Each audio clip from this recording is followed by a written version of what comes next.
Krishna and his loyal bull Nandhi. Krishna's friends were not only the boys of Vrindavan, but also the animals, who loved him dearly and followed him wherever he went. In Vrindavan, each day overflowed with laughter and cheerful mischief, and Krishna delighted in sharing that joy with every friend, whether boy or beast. Among the animals in Nanda Maharaja's barn, Nandhi held a special place in Krishna's heart. Nandhi was not just any bull. He was Krishna's faithful companion, gentle yet strong, always by his side during playtime and whenever Krishna ventured into the fields. He had a quiet, patient nature, yet his eyes twinkled with mischief whenever Krishna leaned on his back or whispered a playful secret. One bright morning, Krishna decided to play a game of hide-and-seek with his friends. The boys scattered, hiding behind trees, in the tall grass, and even among the cows. Krishna, with a sparkle in his eye, whispered to Nandhi, "Let's show them how clever we are, Nandhi." Nandhi, as if understanding Krishna's words, nodded his large head. Krishna climbed onto Nandhi's back and together they moved quietly through the fields. Nandhi was surprisingly stealthy for his size, stepping lightly on soft grass and avoiding dry leaves and snapping twigs that would give away their position. His hooves made no sound at all, as if he were floating on air. Krishna and Nandhi found their friends one by one, much to the astonishment of the boys, who couldn't believe how quickly they were discovered. "How did you find us so fast?" they asked in amazement. Krishna just laughed, patting Nandhi's head. "It's because Nandhi has the best eyes and ears in all of Vrindavan," he declared. The boys, now in awe of Nandhi, took turns riding him, with Krishna leading the way. Nandhi, ever patient and gentle, carried them all as they giggled, tumbled, and shouted in delight. Chutki the squirrel ran alongside them, darting between Nandhi's legs, while Mridu the rabbit hopped around, making the game even livelier. The forest seemed to join in their laughter, with birds singing and peacocks spreading their feathers, as if applauding the joyful scene.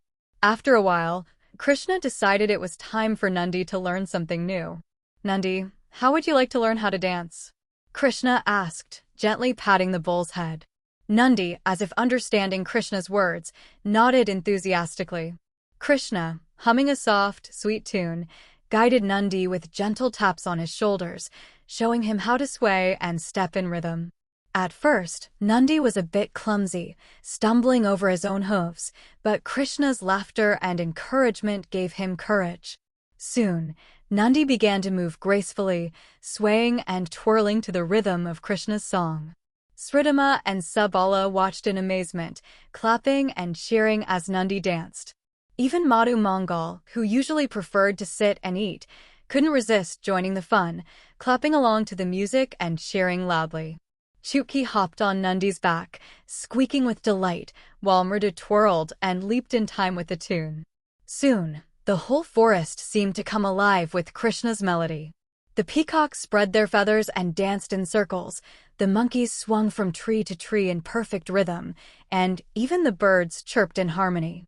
The air itself seemed to shimmer with joy, carrying Krishna's laughter far and wide. Krishna laughed with joy, his heart full of love for his friends, both human and animal. "See, Nandhi, you're a natural," he praised, as Nandhi danced with newfound confidence, his tail flicking happily with every turn. The day ended with everyone tired but happy. Krishna sat down with his friends, both boys and animals, sharing fruits, milk, and little sweets.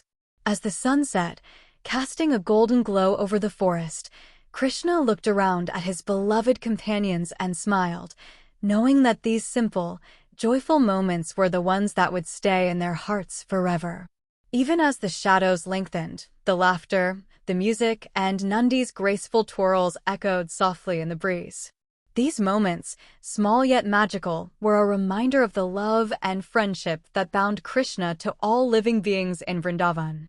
In that laughter, in the music, in the gentle sway of a dancing bull, the forest felt alive with the joy of Krishna's Leelas, eternal and tender, like a song that never ends. Thank you for listening. May Krishna's Leelas bring peace and happiness. Another gentle story of Krishna is waiting. Hare Krishna.